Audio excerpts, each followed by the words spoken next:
Hello everyone, so in this video, we're going to be reviewing the Zangi private messenger. So as you can see, we have it here on Google Play, and let's read some reviews here, which are they're rated 4.3 out of 5 stars.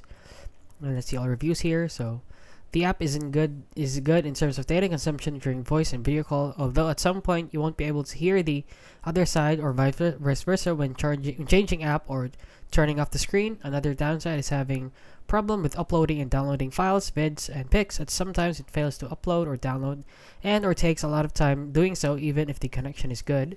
So that's a red flag right there. Love the app. Here are the steps to get 5 stars. 3, add contact notes. 4 stars, fix navigation. And 5 stars, import photo from messages into contact photo directly. And this guy rated 1 star. Easy to install, great video calls, voice calls, but there is now a problem.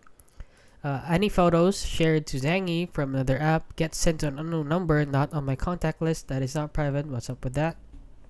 So that's a really red flag. That's really suspicious right there.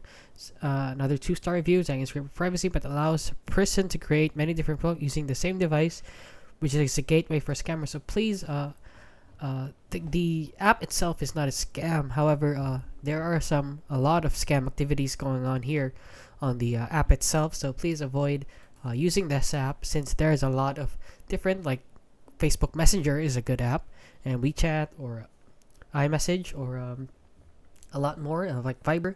So please, if you can avoid this app entirely, you should go for it, since there's a lot of scam going on this app.